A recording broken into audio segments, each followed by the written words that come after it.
최근 정부와 여당은 검사의 수사권을 완전히 폐지하고 이를 대신할 수사청을 만들려 해요. 현 정부의 검찰개혁으로 고위공직자 범죄수사처가 만들어지고 검사의 수사권이 대폭 축소된 가운데 수사청까지 신설되면 검사는 수사하지 못하고 기소와 공소 업무만 담당하게 돼요. 그런데 수사나 기소는 무엇일까요? 범죄 수사란 범죄자의 범죄 혐의가 있는지 밝혀내기 위해 용의자를 찾아내고 범죄의 증거를 모으는 활동을 말해요. 개정 전 형사소송법은 검사가 수사의 중심이고 사법경찰관리는 검사의 지휘를 받아 수사를 행한다고 정해놓았죠. 그러나 작년 2월 개정된 형사소송법에서는 검사와 사법경찰관의 관계를 지시를 받고 따르는 상명하복 관계에서 서로 도움을 주는 협력관계로 바꾸었어요. 현행법에서 검사가 직접 수사할 수 있는 범죄는 6대 범죄 부패, 경제, 공직자, 선거, 방위산업, 대형 참사에 관한 것인데 만약 수사청이 만들어지면 검사는 이러한 범죄에 대해서도 수사권을 잃을 거예요.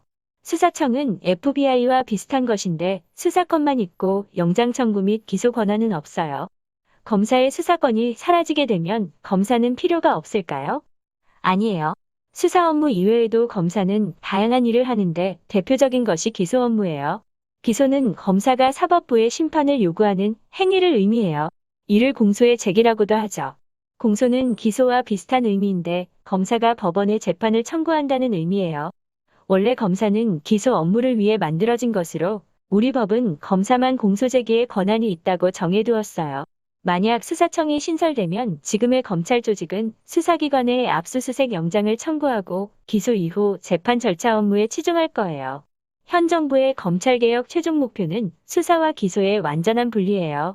이에 찬성하는 측은 수사권과 기소권을 동시에 가진 기관의 권력이 지나치게 집중되고 수사권이 남용될 우려가 있다고 주장하죠. 수사를 진행한 자가 다시 공소제기 여부를 판단하기 때문에 편향될 수 있다는 것이에요. 반면 반대 측은 이런 주장에 대해 공수처, 수사청, 국가수사본부 등 신설된 수사조직이 기존의 검찰보다 권력기관으로부터 자유롭지 못할 우려가 있다고 주장해요. 준비한 내용은 여기까지예요. 더 좋은 내용으로 찾아뵐게요. 감사합니다.